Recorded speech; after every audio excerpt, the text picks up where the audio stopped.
más grande el que conmigo está. Sé que la victoria es grande, si es grande la batalla, pero es mucho más grande el que conmigo está. Sé que la victoria es grande, si es grande la batalla, pero es mucho más grande el que conmigo está. Sé que la victoria es grande la batalla, pero es mucho más grande el que conmigo está. Bueno, como puedes ver, esta es la parte 4 de la serie Cuando un revés parece irreversible. Ya estudiamos la vida de Job, ya estudiamos la problemática que enfrentó Nehemías, estudiamos la situación de la mujer tsunamita y ahora vamos a hablar de una situación que vivió José junto con su padre Jacob, producto del engaño de sus hermanos o los hijos de Jacob.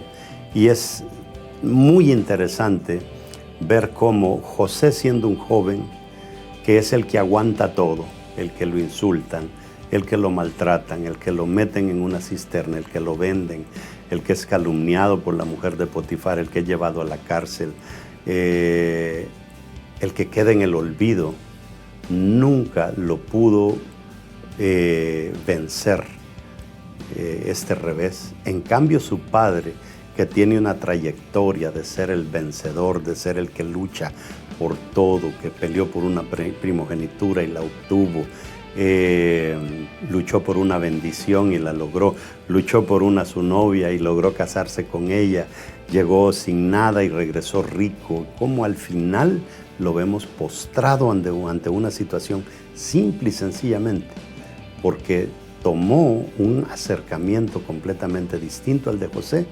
en cuanto al revés que la vida le pone frente a él, que no es culpa suya, sino culpa de sus propios hijos. Y vamos a ver todo lo que un revés nos puede hacer en cuanto a daño y qué debemos de hacer nosotros para levantarnos de eso. Esto te va a bendecir muchísimo porque te va a preparar ante situaciones adversas.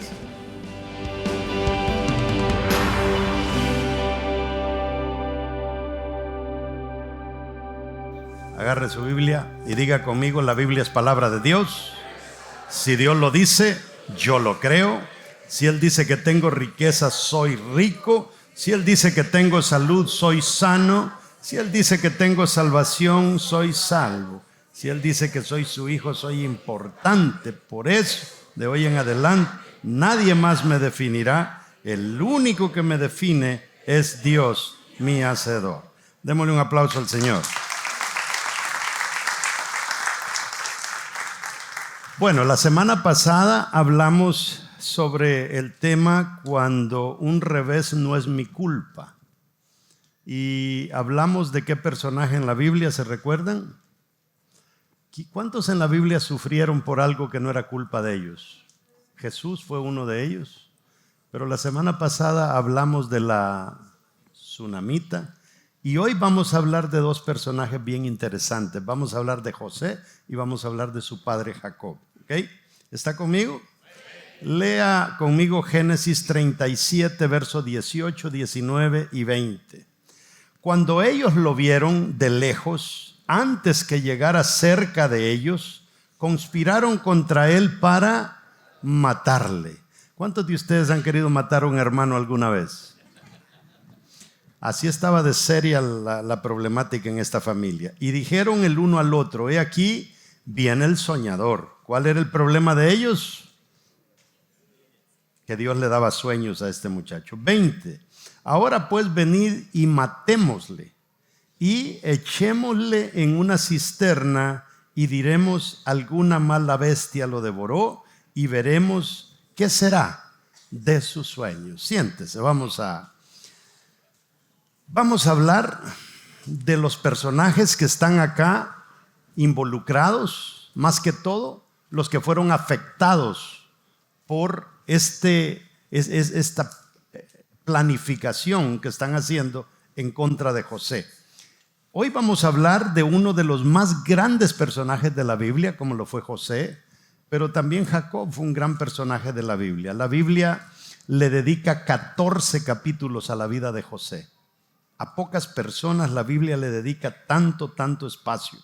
Y cuando vemos cómo él manejó la culpa, nos va a dejar a nosotros una gran enseñanza.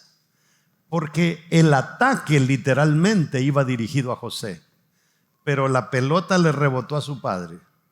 Y quiero que analicemos cómo José trata con este problema y cómo su padre, y por qué su padre fue más afectado que José. Ahora, como Dios lo lleva de ser un prisionero en un estanque a ser un príncipe, de prisionero a príncipe, porque Dios tiene planes con nosotros, pero nuestra actitud ante los problemas puede echar a perder los planes de Dios. Ahora, es un retorno tan tremendo porque José llegó a ser una de las personas más poderosas del mundo de su tiempo. Fue el que ocupó el segundo lugar en el imperio más grande de sus tiempos. Y esos logros no los obtiene cualquiera. Y veremos 7 cosas que en este caso sus hermanos utilizan una mentira para hacerle daño a José, pero más que todo le terminan haciendo daño a su padre. Si tienen su bosquejito, escriban el número 1, un revés no nos permite crecer. En la Biblia tenemos varios casos. Yo creo que el texto que tenemos ahí de Génesis 1:8 no es Génesis 1:8, creo que es Éxodos 1:8. Y dice: más tarde hubo un rey en Egipto que no había conocido a José y que le dijo a su pueblo: miren, el pueblo israelita es más numeroso y más poderoso que nosotros. Así que debemos tomar algo para impedir que sigan aumentando, porque puede ser que en caso de guerra se pongan de parte de nuestros enemigos para pelear contra nosotros y se vayan de este país. Esta es una historia que, aunque toca un poquito a José, es algo que surge después de la victoria que José tuvo con Faraón. Ya José ya estaba muerto, supuestamente pasaron como unos 430 años y todavía vemos a nosotros gente siendo afectada por esta decisión que los hermanos tomaron años atrás. Y quiero que le pongan mucha atención a esto, porque Faraón es un hombre poderoso. Y Faraón reúne a toda la cúpula de su gobierno, a todos los más influyentes de su gobierno, y les revela algo tremendo. Y quiero que le pongan mucha atención. Miren, les dijo, el pueblo israelita es más numeroso y más poderoso que nosotros. Yo le pregunto, ustedes que saben un poquito de Biblia, ¿qué era Israel en Egipto? ¿Qué eran ellos? Esclavos por unos 430 años. Esclavos. Volvamos a leer. Miren, el pueblo israelita es más numeroso y más poderoso que nosotros. ¿No encuentra algo raro usted en ese versículo? ¿Qué dice que era el pueblo de Israel? Más grande y más poderoso que los egipcios. Pero ¿quiénes eran los esclavos? Los israelitas. Entonces nosotros podemos ser esclavos siendo más poderosos y más fuertes que alguien, y alguien nos puede esclavizar. Y eso es exactamente lo que Satanás hace con nosotros. Porque cuando Jesús resucita, Él nos da toda autoridad y todo poder. Pero quien opera con toda autoridad y todo poder es el diablo, aun cuando Jesús le quita toda autoridad y todo poder. ¿Por qué razón? El diablo es superior al pueblo de Dios aquí en la tierra, simple y sencillamente por lo que le estoy predicando. ¿Cuál es el tema del día de hoy? Cuando un revés es culpa de otros. Hay personas que las abandonó, mujeres que las abandonó su esposo, las dejó con los niños y no se pudieron reponer. O al revés, Hay personas que les quitaron el trabajo o perdieron una empresa y no se pudieron reponer de esa situación. ¿Qué pasó? O sea, ese revés fue tan fuerte que no lo pudieron amortiguar cuando llegó a sus vidas. Entonces dice, tramemos algo para impedir que sigan aumentando. O sea, la estrategia de Egipto es que no crezcan más. Y la palabra del Señor nos dice que entre más los oprimían, más se multiplicaban. Pero ¿cuál es el número uno? Un revés no nos permite crecer. O sea, nos deja a un nivel de mediocridad. Entonces, cuando usted es un mediocre y se multiplica, ¿en qué se multiplica? En mediocridad. Usted va a ser la familia de los mediocres. Entonces se multiplicaban, pero en mediocridad.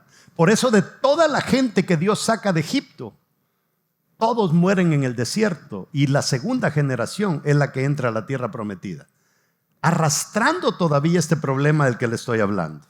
Entonces, ¿qué es lo que pasa? Mire, hay cantidades de personas que tienen un nivel de mediocridad tremendo y cuando usted va a indagar por qué son mediocres, es que algo les pasó en la vida y no se pudieron reponer de eso. Algunas personas tuvieron una mala relación con su padre, con su madre, y fueron marcados por mamá, por papá, por una palabra, y así se quedaron. No se pudieron reponer. Porque cuando comenzamos a crecer, nosotros comenzamos a desarrollar identidad.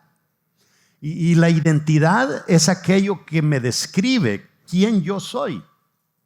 Y la verdad es que hay 8 billones de personas en la tierra. Y de los 8 billones de personas en la tierra, yo creo que el 97% de esas personas están viviendo en base a una definición que no es bíblica, sino viviendo en base a una definición que alguien les dio. Y hay mucha gente que nos marca para que adoptemos nosotros una identidad equivocada. Nuestros maestros, nuestros padres, nuestros amigos. ¿No se recuerda usted cuando iba a la escuela que le hacían bullying y lo primero que le pusieron fue un apodo?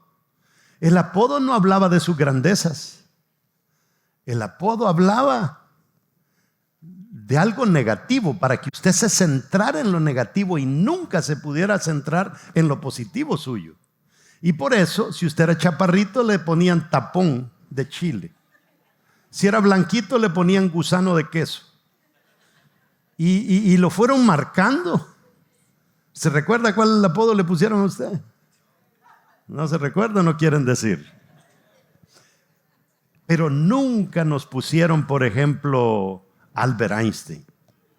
No. Es más, si eras inteligente, aquí en Estados Unidos usan el término freak o tantos otros términos que utilizan. Nerd, para un inteligente le llaman nerd cuando el que está poniendo el apodo tal vez lo está haciendo porque es un tarado. Y sabe, esas cosas nos marcan, porque mi identidad es producto de la definición que me dan las personas que yo más valoro. ¿Y quién es el que más valoramos nosotros? A mamá y a papá. Y si mamá y papá nos dijeron esas palabras desagradables y las creímos, porque por lo general esas palabras nos hicieron daño de los 7 años para abajo. La psicología dice que lo que metieron en mi cabecita y en mi corazón de 1 a 7 años es en lo que yo me convierto. Y dice la psicología que para la edad de 7 años nosotros ya escuchamos la frase no se puede 100,000 veces. Entonces aquí tenemos a un mundo operando fuera de una definición que Dios le dio. ¿Está conmigo? La segunda cosa es que un revés nos convierte en personas mediocres, que es lo que le he venido hablando. Dice, pero cuanto más se oprimían, más se multiplicaban y más se extendían, de manera que los egipcios llegaron a temer a los israelitas, pero multiplicaban mediocridad. Ahora, vemos que el pueblo de Israel se ha convertido en un pueblo mediocre debido a la esclavitud. Pero muchas cosas las venían arrastrando ya desde el problema que estos hermanos tuvieron con José. Literalmente, sus hermanos cometieron un error gravísimo que iba a afectar a Israel a futuro. Yo quiero que usted entienda una cosa. Si no hubiera sido por José, no existiría el pueblo de Israel. Porque se hubieran muerto. Porque no hubieran entendido las vacas gordas y las vacas flacas. No hubiera Israel hoy en día. Pero si no hubiera habido Israel, no hubiera habido Mesías. Y si no hubiera habido Mesías, no estuviéramos nosotros aquí. Gracias a cómo José manejó la situación. No se parece nada a cómo su padre lo hizo. Y vemos que el pueblo de Israel se ha convertido en un pueblo que no aspira a mucho. El pueblo de Israel, a medida que es oprimido, se multiplican en número, pero no son calidad de personas. Se quejan por todo, negativos, no sueñan. Aunque Dios le levantó un libertador, fue de criticarlo por todo el camino. Fue tan dura la crítica del pueblo para Moisés que Moisés no entró a la tierra prometida por culpa de tanta queja de ese pueblo. Ahora vemos cómo José pasa de recibir muchos reveses de sus hermanos y hasta de sus padres, porque cuando él tuvo aquel sueño que la luna y el sol venían a él, papá lo reprendió y le dijo: ¿qué quieres decir con eso? ¿Que un día nosotros los dos vamos a venir a buscar que tú nos rescates? Versión Luis Morales. O sea, el padre está enojado con José porque soñó eso. ¿Y qué culpa tenía José? Fue el sueño que Dios le dio. Y José viene de un hogar donde era maltratado por sus hermanos. Usted tiene que entender, por ejemplo, nosotros en mi familia somos 10. Y de los 10 hermanos, casi todos, pues somos de mamá y papá. Tenemos a un hermano que es hermano de papá. Pero con el hermano que es hermano solo de papá, que está aquí, nunca hemos tenido problemas. Creo que hemos tenido más problemas los que somos del mismo papá y de la misma mamá. Pero póngase a pensar que aquí hay hijos de una, hijos de otra, hijo de una criada, hijo de la otra criada. Y era una mezcla tan terrible, y José es el que queda en el medio porque es el menor. A él le hacían el sándwich todos.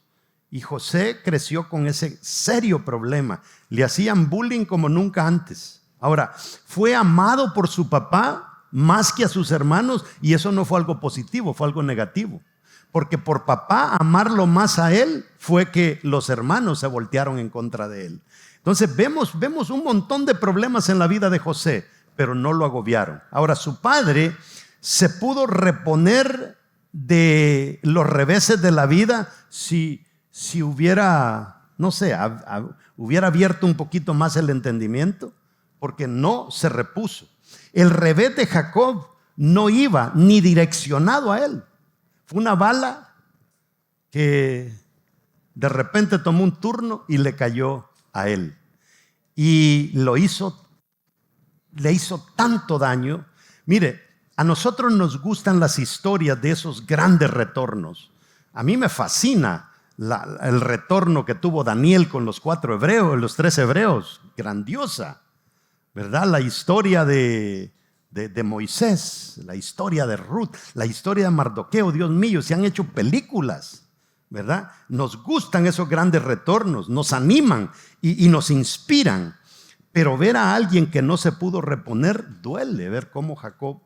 Y le digo que Jacob fue un personaje. Mire, le compró la primogenitura a su hermano, le sacó la bendición a Dios. Para sacarle la bendición a Dios tuvo que engañarle los 5 sentidos al papá.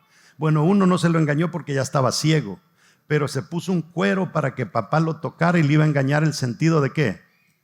Del tacto. Después él se puso la ropa de su hermano para que su papá oliera y dijo: sí, dijo, es el olor de Esaú. ¿Qué le engañó ahí? El olfato.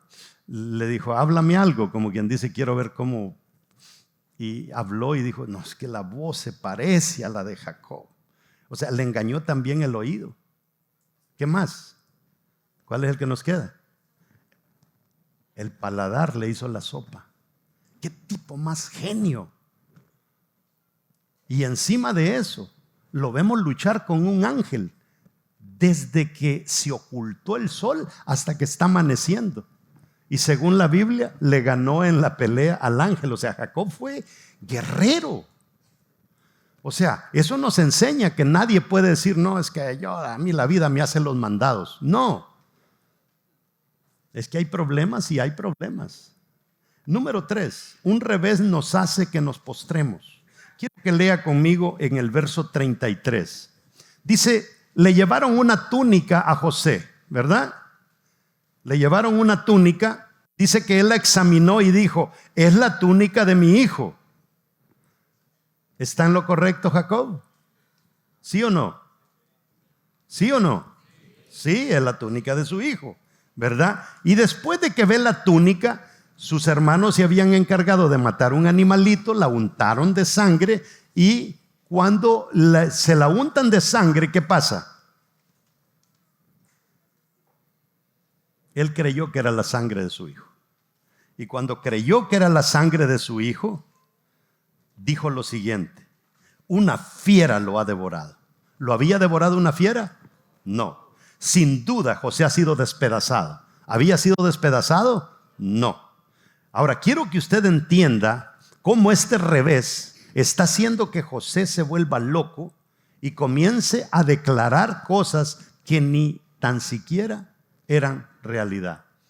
Y esto mismo nos puede pasar a nosotros. Dice que en ese momento Jacob rasgó sus vestidos y puso cilicio sobre sus lomos. Yo quiero que usted entienda la gravedad de este problema. ¿Cuántos de ustedes vienen del campo? ¿Cuántos sus mamás cocinaron con leña? No, era eléctrica la estufa de mi mamá. Cuando las mamás cocinaban con leña, al final quedaba algo blanco. ¿Cómo se llamaba eso?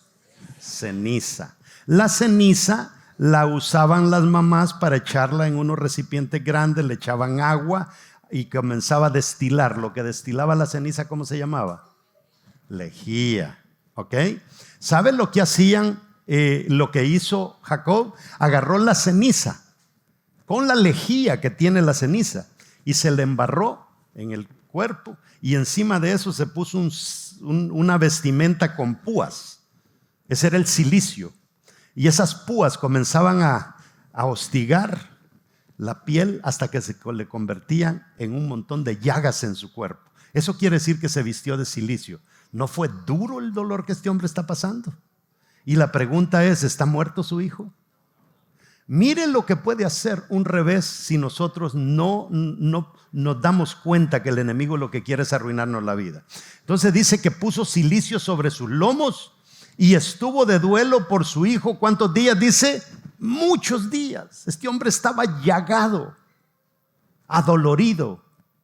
Todos sus hijos y todas sus hijas vinieron para consolarlo, pero él se rehusó ser consolado. ¿Cuál es la número 3? Un revés nos hace que nos postremos.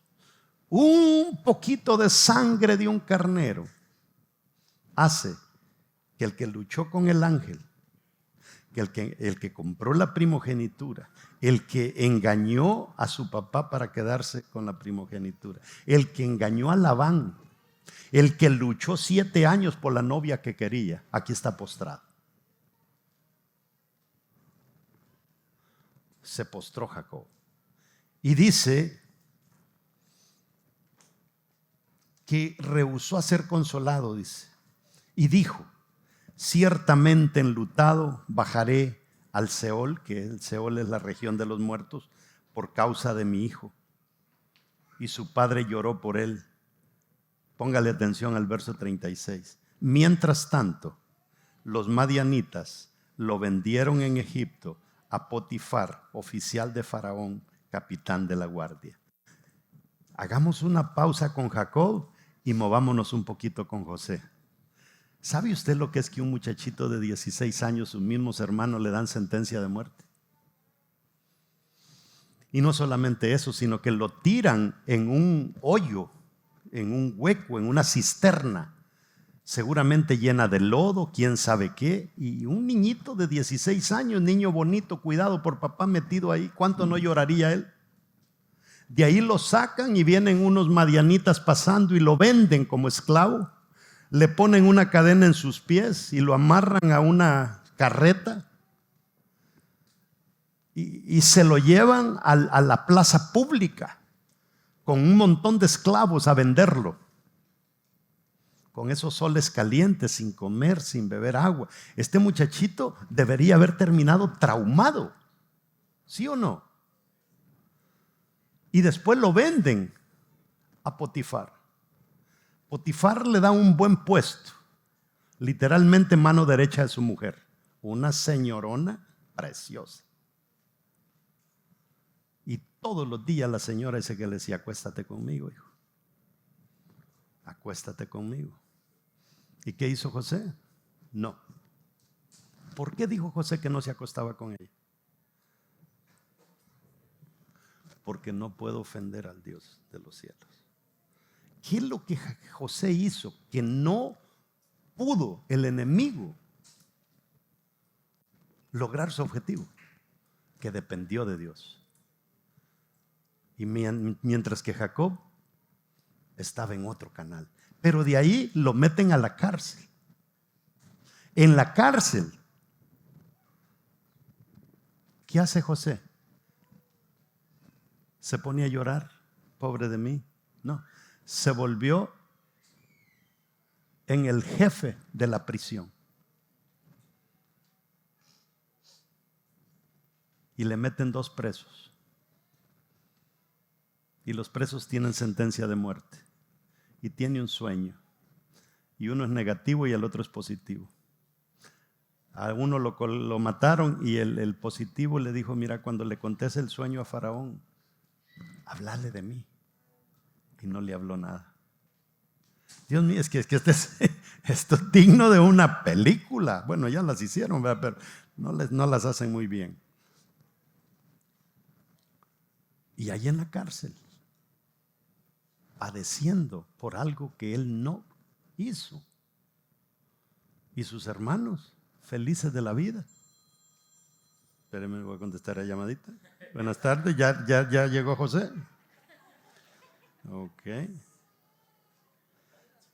Ok, vamos. ¿Verdad que no era la túnica de José?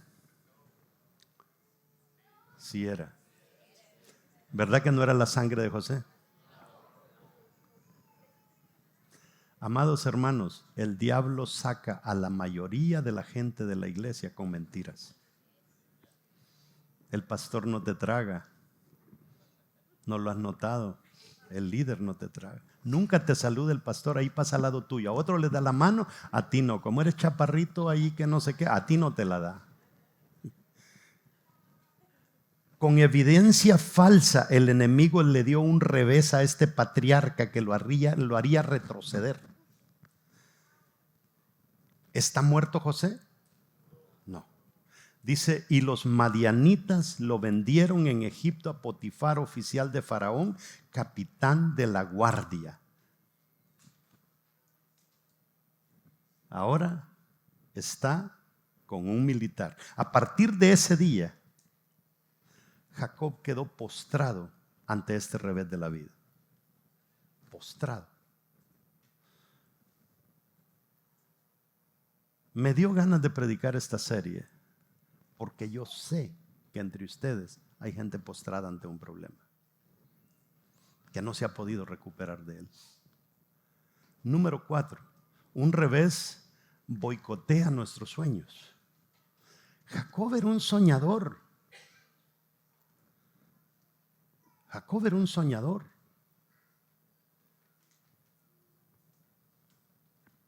Fíjese, cuando Dios le pone esa escalera en el sueño a Jacob, ángeles subían, ángeles bajaban. ¿Qué hace Dios con Jacob? Le da una gran declaración. ¿Cuál es la gran declaración? Te vas a extender al norte, te vas a extender al sur, te vas a extender al este, te vas a extender al oeste. Esa es una bendición para ser millonario. Dice la palabra que cuando salió de la casa de Potifar, salió entre dos campamentos. 500 vacas y camellos adelante de él y otras 500 quizá detrás. El tipo era un rico. Y ahora lo vamos a ver, que no tiene ni qué comer. Y cuando regresa a Egipto, dice la palabra que son 70 los que regresaron. Este hombre cayó, sus sueños se fueron abajo. Todo lo que había soñado. Yo no sé, viniste a este país con grandes sueños, tuviste un problema, te casaste, escogiste mal, terminaste mal en la relación y crees que todo se acabó. No, puedes levantarte de eso. Si verdaderamente creemos en Dios, que te agarró migración, que te deportó y me estás escuchando a través de las redes sociales, ya conoces la frontera. El que la hizo una vez la hace 2 veces. ¿Sí o no? Peor con el presidente que tenemos, que fronteras abiertas. Véngase. Entonces un revés boicotea nuestros sueños. Pasó de ser un soñador a querer estar muerto. Póngase a pensar usted. Soñó con la primogenitura, que no era primogénito y lo logró. ¿Sabe usted lo que es no ser primogénito, no haber roto la matriz de la mamá y llegar a ser primogénito? Era un gran sueño y lo logró. Soñó con la bendición de su padre, como le decía, y lo logró. Soñó con riquezas y lo logró. Soñó con Rebeca y la logró. Soñó con regresar en paz con su hermano y lo logró. Todo lo que Jacob se proponía, lo lograba. Pero este problema lo agobió. 5. 5 es o 6. 5. Un revés nos oculta la verdad. Quiero que lea conmigo el verso 26. Póngale atención. Y le informaron sus hijos: papá, te traemos noticias. José vive todavía. Y papá es el gobernador en toda la tierra de Egipto. ¡Wow! Pero ¿quiénes están llevando la noticia? Los grandes sinvergüenzas que lo habían engañado. Pero como el papá no sabía que había sido un engaño, dice, pero él se quedó, ¿cómo dice? Se quedó. Vive todavía. Sí, papá, él es el que nos dio la cosecha. ¿Y está bien? Sí, papá. Perfecto. ¿Pero qué dice? Porque no les podía creer. Ahora yo quiero que usted entienda una cosa. ¿Estaba vivo José? Sí. ¿Cómo creía papá que estaba? Muerto. Ahora le traen una evidencia verdadera. Papá, mira, aquí están los costales que te mandó José. Trigo, maíz, todo lo que quieras. Papá, ven, aquí están los costales. Él vive. Una evidencia verdadera. Y no podía creer, dice. Pero la falsa, cuando tú crees una evidencia falsa, ya es imposible creer una evidencia verdadera. Te nubla, te bloquea. Es lo que dijimos. Un revés boicotea nuestros sueños, pero la 5 es que un revés nos oculta la verdad, nos pone una venda y no podemos ver. Dice, el hombre era grande en la tierra, dice el verso 1 del capítulo 42. Y aconteció que cuando acabaron de comer el trigo que trajeron de Egipto, les dijo su padre: volved y comprad para nosotros un poco de alimento. Y dice el verso 26, que es el que, y le informó, José vive todavía. Entonces papá los manda una vez y los manda otra vez, pero todavía él no podía creer que su hijo estaba vivo. Y ahí es donde yo le digo a usted, las promesas de Dios, mientras usted tenga vida, esas promesas están vivas. Las profecías que Dios te ha dado, mientras tú tengas vida, son posibles. Todo lo que Dios te dijo no es una mentira. Todo lo que Dios te soltó es una verdad. Mire, llega un momento cuando la Biblia nos da, cuando el diablo nos da tan duro que ni la Biblia tan siquiera podemos creer. Hay algo tan tremendo y por eso yo hago la declaración de fe, porque lo que Dios dice en su palabra hay que creerlo. Y la palabra está llena de bendiciones. Hay personas que de una palabra se agarraron y les fue bien. Pero hay personas que de una palabra se agarraron y se sepultaron. Porque las palabras tienen poder, mis amados hermanos. Las palabras son como un recipiente en el que nosotros metemos contenido. Si una palabra dice ring, ya se la creyó, se arruinó. Campeón, lo vas a lograr, vas a salir adelante. Eso no lo escuchábamos nosotros.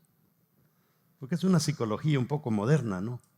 Afirmemos a los hijos, afirmemos que por el otro lado es un serio problema. El tipo que inventó eso de afirmar los hijos, su propio hijo lo mató. Ahora, hay una diferencia entre la realidad y la verdad. Por favor, escúcheme esto.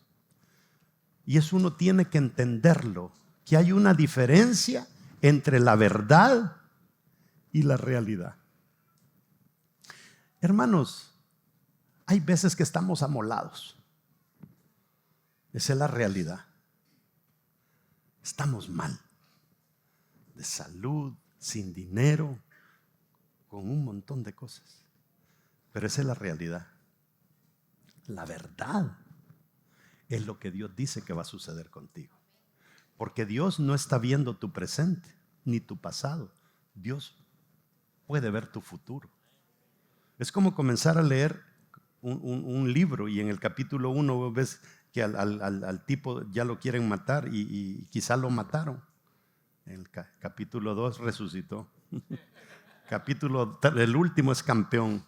Entonces la vida es así. Nosotros debemos de entender que el que tiene la última palabra en cuanto a nuestra vida es Dios. Podemos tener un pariente al borde de la muerte y no es lo que el diablo dice, no es lo que la realidad dice, es lo que la verdad dice. Y la verdad dice que a los que le servimos al Señor, todas las cosas nos ayudan para bien. Nosotros decidimos qué es lo que queremos creer.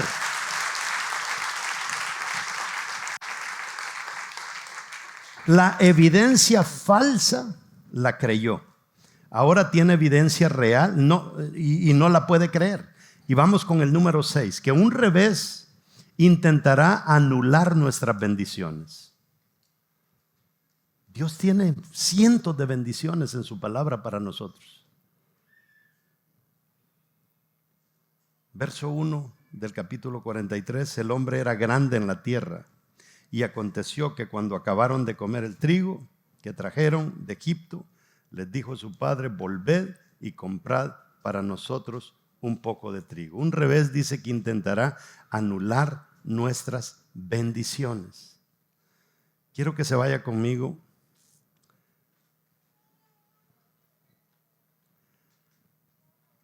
al capítulo 28, versículos 13 y 15 del libro de Génesis. Dios teniendo una conversación con José. ¿Has tenido alguna conversación con Dios alguna vez?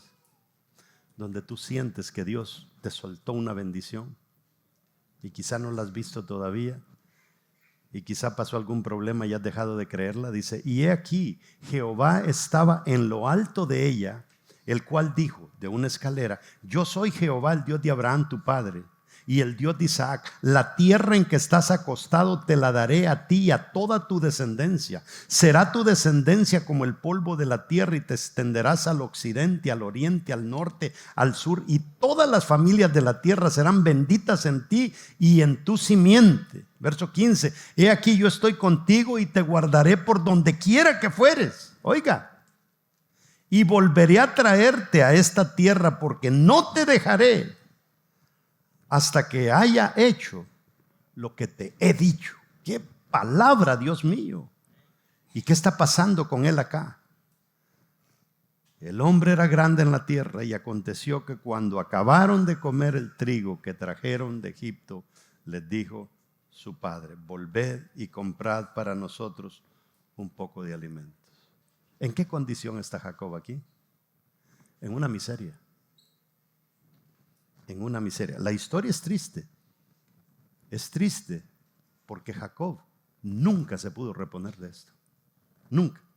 Usted no vuelve a leer de Jacob. Desde que regresó a su tierra no vuelve a leer cosas positivas de él. no vuelve a leer absolutamente nada. 70 regresan, los mandan a la tierra de Gosén y se acabó Jacob. Hay algo que yo me pongo a pensar muy seguido. ¿Qué va a decir la piedra de la tumba donde me entierren a mí? Eso es importante. ¿Te has puesto a pensar qué va a decir esa lápida acerca de ti? Aquí yace. ¿Quién sabe qué? ¿Qué lograste hacer? Nada. Les predicaba el otro día que dicen que el 85% de la gente es olvidada en la tercera generación. O sea,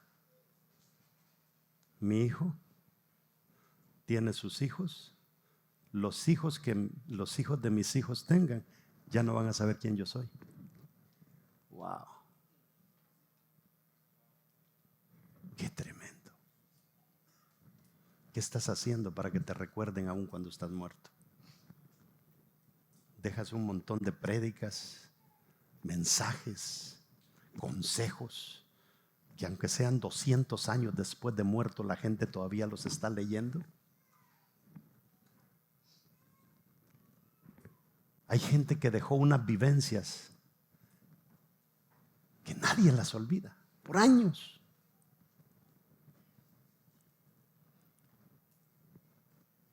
Hubo un hombre en Inglaterra que se llamó Winston Churchill.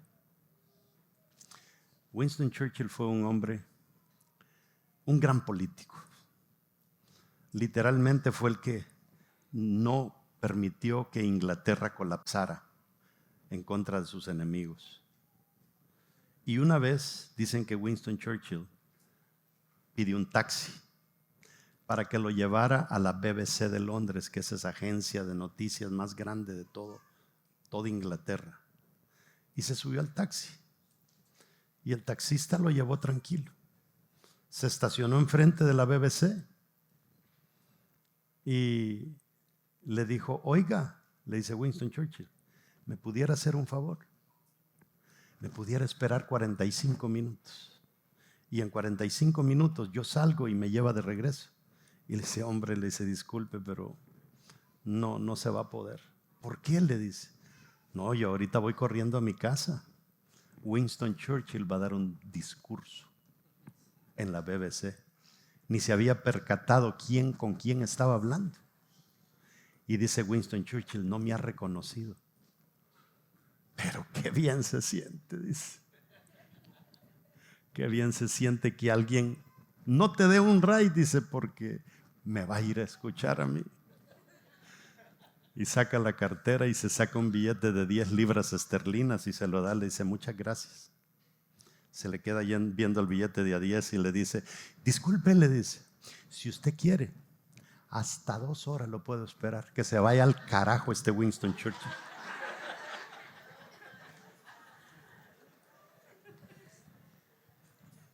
Imagínense, lo levantan y después lo aplastan. Pero esa es la realidad de la vida. Es la realidad de la vida. Ahora, ¿dónde está el soñador? El hombre de las grandes promesas de Dios. ¿Qué pasó con las bendiciones de Dios para él? El número 7 es que un revés intentará matar nuestro espíritu. Y póngale mucha atención a esto. Génesis 45, 27. Cuando trajeron los animales cargados, los costales de trigo, cebada, no sé si usaban maíz en ese entonces o todo tipo de grano, lentejas. Le dijeron, papá, te tenemos noticias. José vive. Y no les quiso creer. Volvieron a comprar más granos y regresaron. Y dice, pero cuando ellos le contaron todas las cosas que José les había dicho y cuando vio las carretas que José había enviado para llevarlo, ¿qué dice? ¿Está leyendo conmigo? ¿Qué dice? El espíritu de su padre Jacob revivió. ¿Cómo estaba el espíritu de Jacob? Muerto. ¿Qué es lo que puede hacer un revés en contra de nosotros? Matar nuestro espíritu o adormecer nuestro espíritu. Y por eso es que cuando hay, no sé cuántos de ustedes han leído literatura de John Maxwell, pero John Maxwell dice que, ¿sabes cuál es la fórmula? Dice, para que una pulga no se salga de un frasco. Metes la pulga en el frasco, lo tapas y la pulga va a saltar. Y cada vez que la pulga salte, se va a golpear la cabecita. Se va a golpear la cabecita al grado que se le va a hacer un chindondo, dicen ustedes, algunos. Y ya va a saltar, pero menos alto, porque va a decir, no, si salto mucho, topo. Dicen que le quitan la tapa y ya la pulga nunca más va a saltar a la altura de poder salir fuera del frasco. Son leyes. Entonces, Dios puede ser poderoso. Usted puede estar en la iglesia correcta. Usted puede tener grandes líderes a su lado. Pero si usted se cree este tipo de cosas del enemigo, ¿de qué sirve que tengamos a un Dios poderoso? ¿De qué sirvió la gran promesa que Dios le había dado a Jacob si ya no la podía creer? Es como el elefante. El elefante, cuando chiquito, lo amarran en un árbol con un gran lazo, le dan latigazos y él hace todo lo posible por escaparse, pero el lazo no se lo permite y le pegan más duro. ¿Sabe a qué conclusión llega el elefante? Que no hay escapatoria del lazo. Cuando el elefante crece viejo, lo compra un circo y se lo lleva el del circo. Y siembran una estaca en el suelo y le ponen un lazo de esos baratos y lo amarran. ¿Y sabe lo que piensa el elefante? No puedo. Mientras tenga este lazo aquí y esté amarrado a esa estaca, no me puedo ir.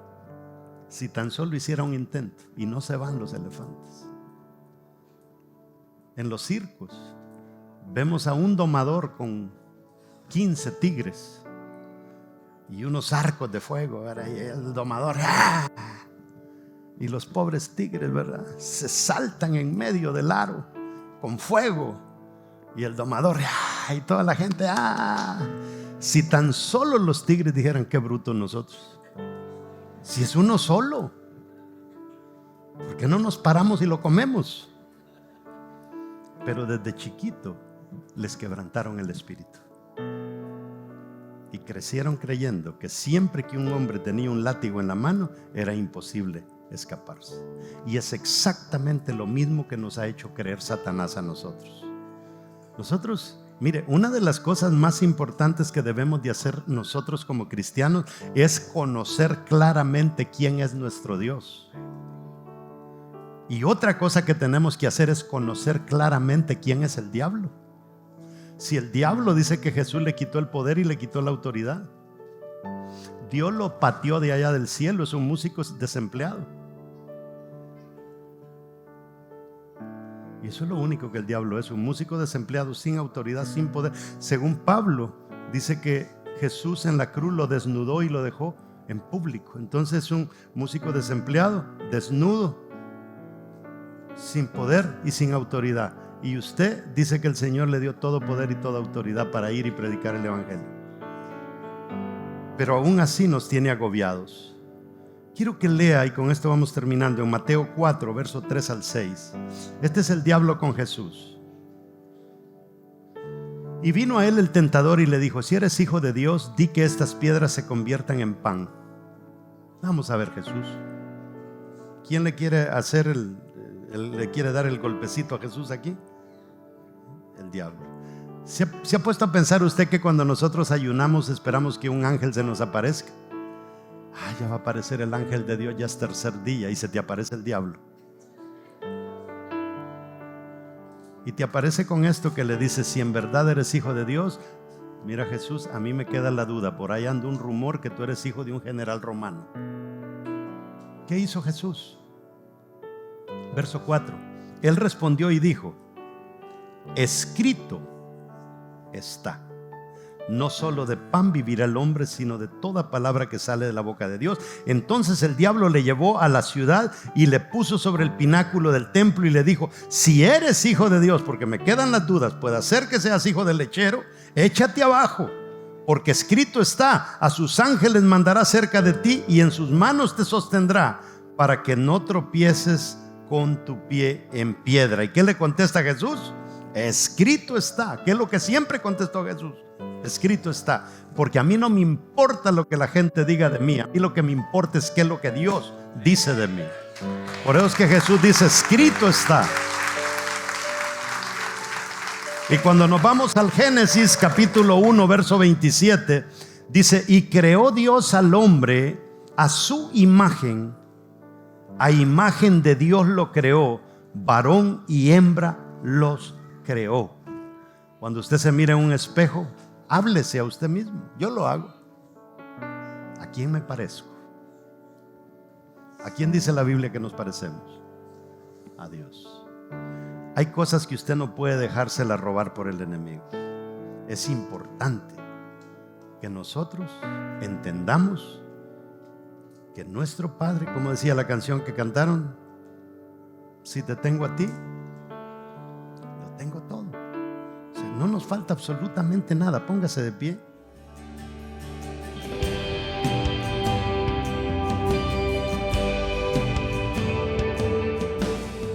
Bueno, como pudimos ver acá, es muy interesante el dato que la misma historia del pueblo de Israel nos dice que cuando una persona dejaba abandonada la tierra por 7 años, literalmente el Estado tomaba control de la tierra, y esta mujer la dejó abandonada no por voluntad propia. Fue una circunstancia donde no llovió, vino una hambruna, y aún el profeta le advierte que se vaya. Esta mujer no se quejó cuando se le murió el hijo, no preparó un ataúd para enterrar el hijo, porque era una mujer que estaba determinada por Dios, y ella sabía que cuando uno está determinado por Dios, uno no puede estar esperando cosas negativas.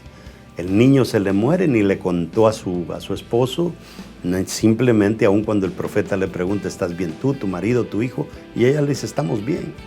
Entonces, esta mujer sabía que Dios no falla, y eso es bien importante que nosotros lo tomemos en cuenta.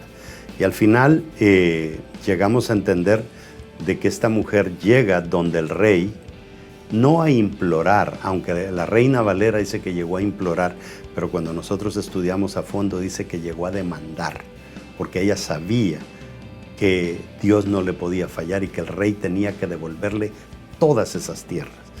Imagínate si hubiera sido una quejumbrosa que hubiera comenzado ella a renegar con Dios. Al final Dios la estaba esperando con un gran paquete, y eso es lo que debemos de entender nosotros. No importa el camino, no importa cuando vayamos transitando, lo importante es cómo Dios nos va a estar esperando al final con una victoria total. Pero eso es cuando estamos agarrados de la mano de Dios. Si tú no crees en Dios todavía, crees en Dios pero no lo has aceptado en tu corazón, yo te invito a que lo hagas. ¿Estás listo para hacer esta oración conmigo? Sencillo, di conmigo: Señor Jesús, reconozco mis pecados y reconozco que tú diste tu vida para salvarme. Gracias, Señor, por tu entrega completa en la cruz, por derramar hasta la última gota de tu sangre por mí. Gracias por perdonar mis pecados. Amén. Si usted hizo esa oración, le invito a que comience una vida confiando plenamente en Dios y que comience a estudiar la palabra de Dios. No hay mejor cosa que meternos en la palabra de Dios. Es la que nos mantiene vivos en medio de las peores circunstancias. Gracias a cada uno de ustedes, y espero que estas series estén siendo de mucha bendición para sus vidas.